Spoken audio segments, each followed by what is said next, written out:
everyone, this is Crest Magic here with another tutorial on a magic trick that you can perform for your friends. So let's get right into the performance.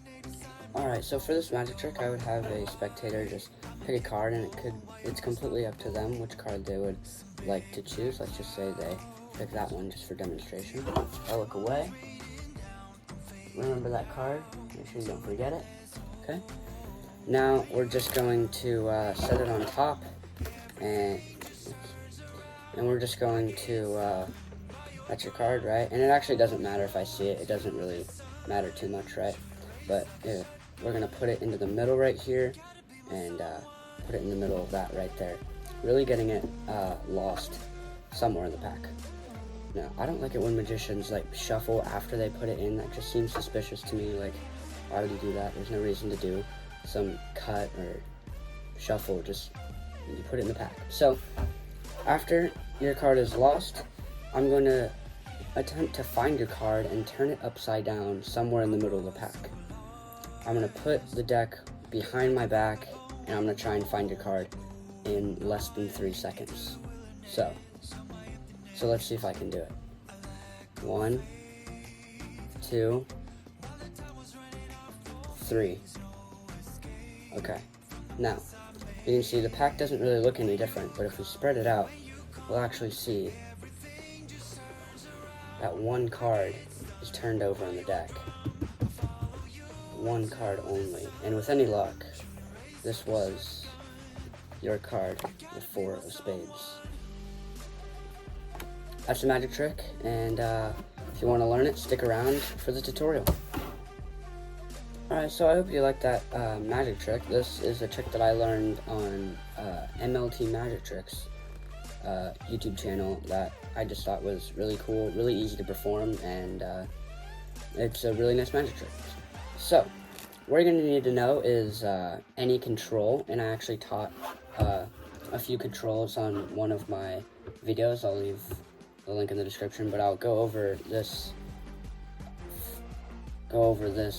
control briefly. So what you need is just for the spectator to pick a card, and they could pick any card. So let's just say they use this, and we'll look at it for the purpose of the tutorial, the Ace of Spades.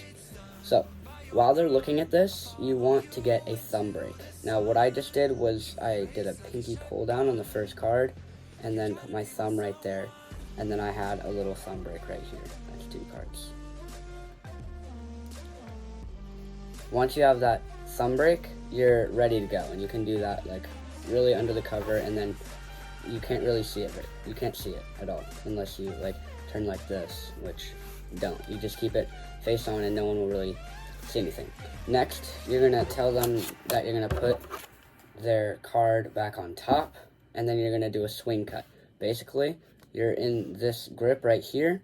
You use your index, pull up about half the cards, swing it over, grab it in your other hand, just like this. Now their card is right here. Now what you're going to do is proceed to flip it over, and you can tell them that you can see it and I can see it, doesn't really matter. So flip it over a few times, right? And really get it so that this packet comes on top like this when you flip it over. Don't do anything, but just make sure that it does that, so that when you're doing something a little bit suspicious in a second, it's less noticeable. So you're going to flip it over, and then when you're ready to perform the move, you're going to do the exact same thing, but this time, as you're flipping it over, you're going to drop this card on top. So now this isn't their card. And when you have a thumb break, it's easy to drop it. So at full speed, it looks something like this, and you can barely see a change, but I've just changed the card. So once you have their card switched, you're just going to put it in the middle like this, and then open this pack, keeping it so that this becomes the first card on top, and then open it, and then get it really lost in the pack. Now, I don't do anything else from here. I don't shuffle, but you completely can if you think that you need to. You don't have to use this control as well. You can use a different control that controls their card to the top, whichever control you'd like to do. That's just the one that I used. Now, you're going to say that you're going to find their card behind your back. And basically what you're gonna do behind your back is flip over the first card and do a one-handed cut like this, making it seem like you flipped over one card in the middle of the pack when you really didn't. So that's basically what you're doing. You're going to hold it in this straddle grip or dealer's grip, it doesn't really matter, and then you're going to use your thumb and just push off one card. And this is all behind your back, so your spectator can't see this at all, but I'm just showing you so that you know how to do it. And then it's just going to glide on those fingers. You're going to keep pushing it until your thumb makes contact with those fingers, with the card in between it, so that's vertical, and then it's just going to drop on top and it's going to be face up. That'll take a little bit of practice to do behind your back, so just practice doing it like this, and then you should have no problem doing it behind your back.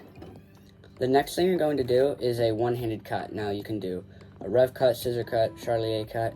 I've already taught those 3 cuts, so go check that out. But the Charlier cut, you hold it in a straddle grip, elevated.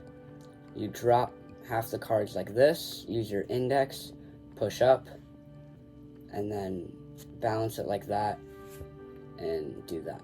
Slow motion one more time. Right? And at full speed, when you do it really fast, no one's gonna tell. So, well, behind your back. So, with the combination of using this move of turning over one card and doing a Charlier cut all behind your back, when you bring it back out from behind your back, you can spread it out, you can fan it, and you'll see that one card is face up in the pack, just like this. And it will be their card because you forced it to the top. So that's basically it. Once you get these 2 moves right here and the Charlier cut, if you want a more detailed tutorial, just go check out that video. And once you've done those 2, you can bring it back behind your back, and you can like time yourself, see how fast you can do it, and then perform it like that. So I hope you like this tutorial, and see you guys in the next video. Bye.